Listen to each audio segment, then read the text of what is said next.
Even though this is a factory 4-speed car, somebody at some point has cut a massive hole for the shifter. This is where the factory shifter went here. I don't know what the deal here is, but anyway, it's definitely been messed with. So I bought this, and I'll be putting that in there, something like that. And then when I put the T56 transmission in, then I'll cut the new hole for it in the appropriate place.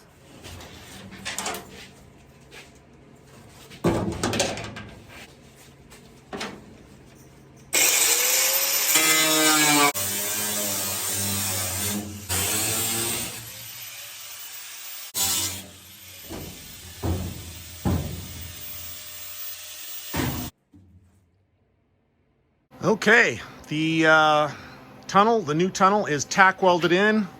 You can see I really put an effort into making sure that it was all exactly flush all the way along there, all the way around. So, okay, let's take a look at the other side.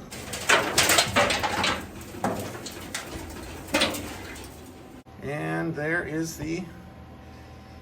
on the inside. So now I just need to do all my final welding all the way around, and that job is done. And there's the transmission tunnel all welded in. Pretty happy with how that looks. I got it spot welded along the front edge, and then it's seam welded the rest of it. So yep, I just guess I need to put some kind of a anti-rusting agent on there or something. But yep, that's all done.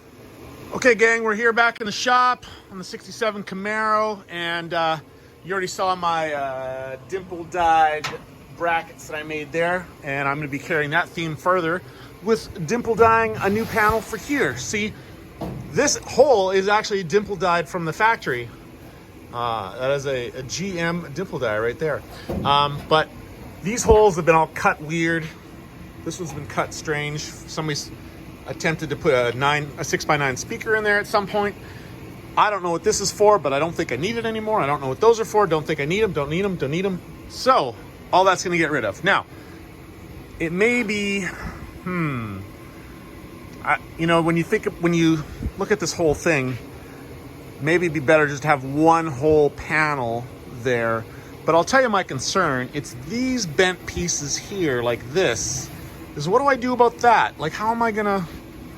I don't know. I don't know if I should make 3 individual panels here. Like just make a panel there, and then another panel there, and another panel there, or I should try to do it all as one. I don't know what I'm gonna do there yet. So I'm gonna look at that. I have some sheet metal there that I have purchased for this project. So that's what's coming up for that.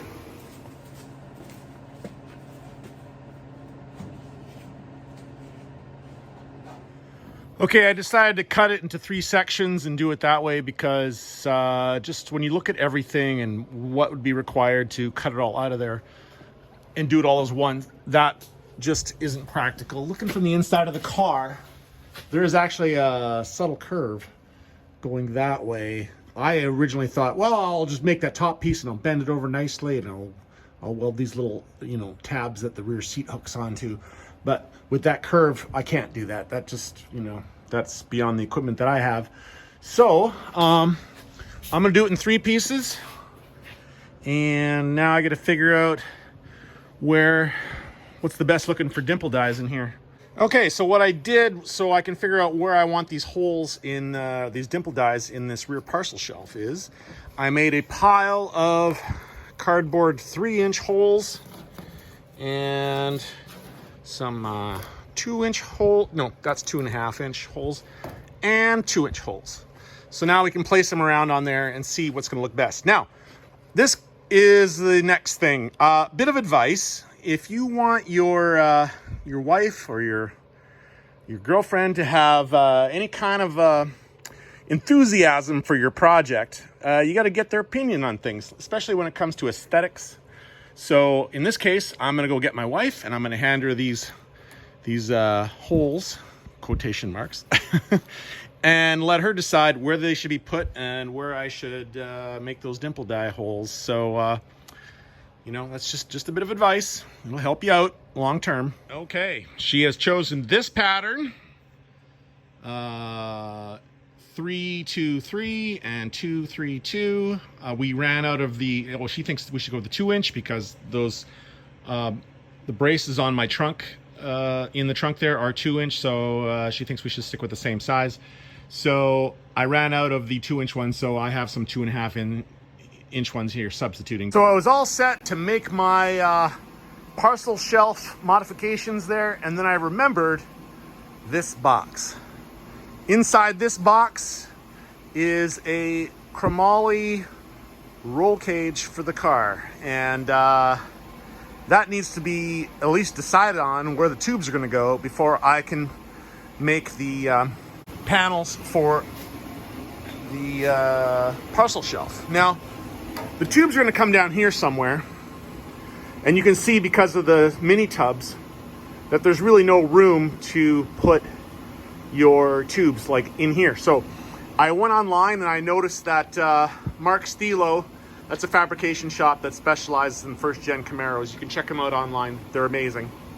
What they do is they build a box section here to there, and they put the tubes onto that. They mount the tubes onto that.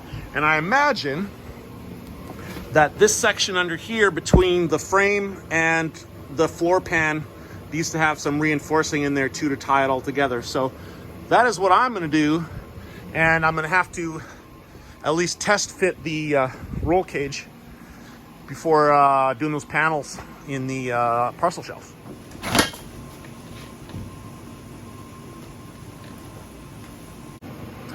So after going online and reading how to install this Rhodes 8-point roll cage kit, I realized this is how they want it to be done. Like this bar here, and then there's another bar that goes from up here down. You have to cut a hole right in that area and go through to the back.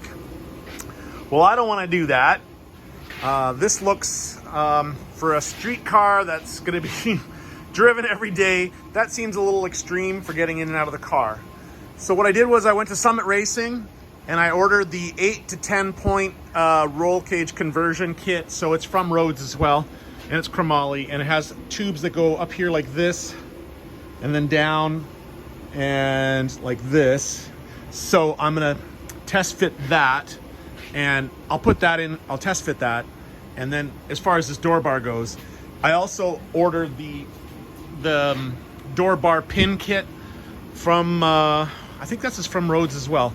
And I can make these bars that go here, I can make them removable. So my thought is, for daily driving, remove the bar, take the pins out, take the bar out, and then for when we're in competition, then I can put the bars in. Anyways, and then this back bar here, I'm gonna repurpose these bars. I'll have to re-notch them because you can see that it's notched for this. I'll have to re-notch them, but I'm gonna repurpose them to go like that and then down, and somewhere in this area I'm gonna have to bend it so it goes down.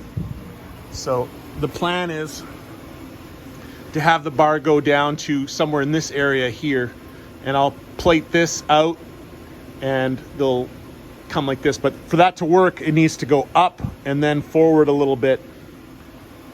So that's the plan. This is all turning out a little more complicated for the cage than I had planned. I thought that ordering a prefab kit would simplify things, but apparently not.